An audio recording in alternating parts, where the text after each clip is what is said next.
Welcome back to Navigate Your Wealth, where we are covering today 4 key mistakes that a lot of folks make when it comes to Roth conversions, one of the most powerful tax-saving strategies at your disposal, something that the team of Compass Financial is very passionate about helping you make sure you understand the ins and outs so that you can use it to your advantage. I'm here with Karen Stawicki, who is the CEO, and I know, Karen, you are so passionate about this subject. And I want to, before we dive back into the mistakes and kind of recap where we are and finish out that conversation, you mentioned that you offer this tax burden analysis for our viewers when they call in to receive their complimentary retirement roadmap from you.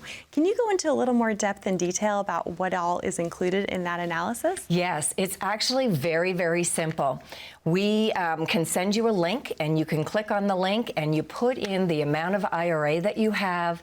We can do the numbers for you. We put the tax bracket that you're in, your age, when you would start taking required minimum distributions, and so forth. And what's interesting, Kristin, is when people see this, they are shell-shocked. I bet. Because there are 2 columns. On the one column, it says, if you kick the can down the road, if you do the government's way of taking your money out of your retirement account, you're going to wait until required minimum distribution age. And sadly, this report, we got to fix this, but it makes you die at 90. So from required minimum distribution age to age 90, it will show the taxes that you will pay. Now, here's what most people are surprised about. There's a big number as the last payout to beneficiary, and they say, why is there tax there? You can't forget this. You've been having this IRA, you take the distribution, you pay the tax, but there's still a balance when you die. It's still taxable. Yep. Okay? And the sad part is, if your wife is the one that's getting it, remember, there's the widower's penalty. Like when you were married, you were filing joint, and now that she's the only one standing, or he's the only one standing, I don't mean to kick him off always first, but the surviving spouse does pay as a single tax filer. Right. Now, on the other side, we show if we did a Roth conversion over a 5-year period of time, then what that total tax would be.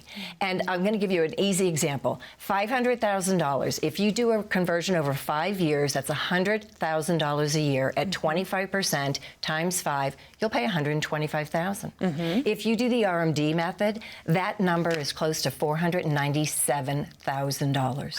Again, take your time. Do you want to pay $125,000 or close to the amount you started with, $500,000? It's a no-brainer. Right, and it's so mind-blowing. And to be able to see, I've seen these charts, when you can see those numbers side by side, it is so powerful. I think a lot of times we talk in concepts, but when you see it, a monetary value attached to something, it really brings it home for sure. Well, and you know the old saying, a picture paints 1,000 words. Yes. This picture paints 1,001. Yes, yes, for sure. Well, let's recap the first 3 mistakes that we've covered today. So the first one was trying to top your current tax bracket when doing Roth conversions, right?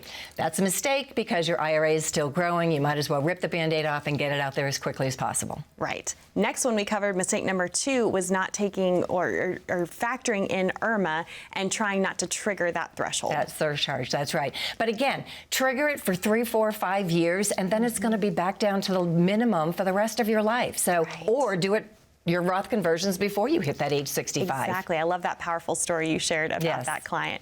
And then the third was about Social Security and trying to navigate that piece of it and having your Social Security taxable. But to your point, rip the Band-Aid off, and what happens? You can't trick the IRS. They're going to get taxes out of that tax-deferred account one way or another. So let's give it to them quickly, get it out of the way. Then once it's all tax-free, now my Social Security is not subject to being taxable. Right. So. Yeah. Well, that brings us to the fourth and final mistake that we are going to cover today. This one, I love the languaging of this because I think this really just sums up the entire importance of this conversation. Making the IRS your largest beneficiary. Have you ever thought about that? So what do we mean when we're talking about making the IRS our largest beneficiary?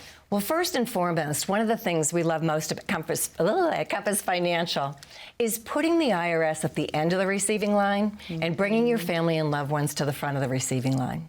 You need to understand, when you don't do these Roth conversions, when you allow those dollars to continue to grow in that IRA, you are increasing the share that you're giving to the IRS, the bottom line, right? Now, you may or may not care about leaving this money to your family, but doing nothing is giving more to the IRS. I can think of a lot better ways to distribute your wealth and mine than to just let it go to default to the IRS. For sure. Well, and this has huge implications for those that you love that you're leaving money to. And so talk about some of the new changes to Roth beneficiaries, because a lot of people aren't aware of these changes. No, that's new this year, and it's huge. You know, when the spouse inherits the Roth IRA, well, let me say this. When you hit required minimum distribution age, we've talked about this, you do not need to take required minimum distributions. So that's very cool. From a Roth account. Right.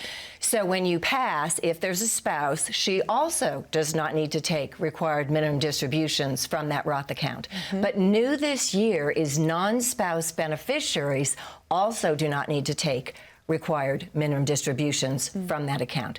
Now, unfortunately, the whole idea of the stretch has gone away, right? You used to be able to stretch those retirement accounts for a lifetime to your beneficiaries. 10 years is the max. But here's the beauty.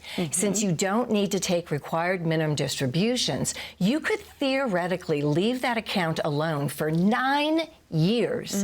Think of the compounding of that money over 9 years. Now, in the 10th year, they have to distribute it. Right. But it's tax-free. Right. What a tremendous gift that you have the opportunity to leave to your family. And if not to your family, to a charity. Right, exactly right. And you know, I hear this a lot. I think a lot of folks are very interested in learning how to build generational wealth. Every year matters. 9 additional years of that compound growth, that can make a huge difference. Absolutely. Yeah. And you know, philanthropy is very big at Compass Financial as well. And we know that there's only 2 types of philanthropy. There's voluntary and there's involuntary. And if you didn't understand this, involuntary philanthropy is what happens when you give the money to the government.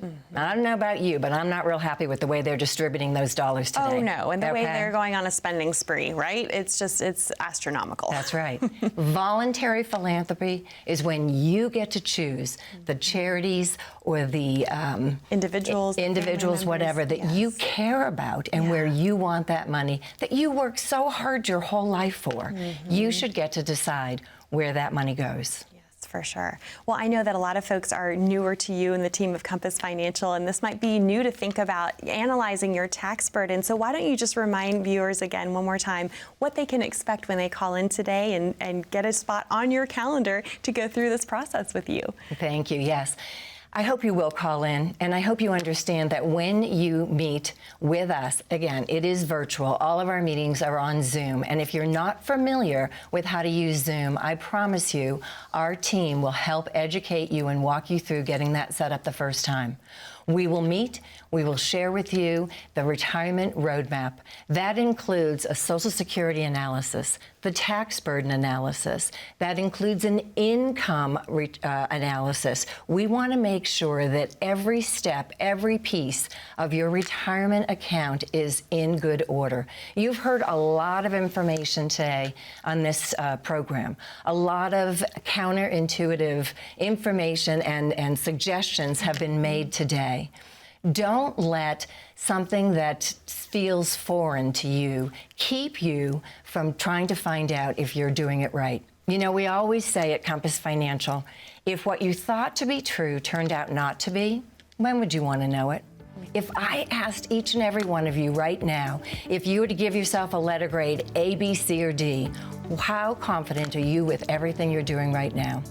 Give us a call. If you're an A, we'll tell you you're an A. But if you're a B, C, or a D, maybe we can get you to an A.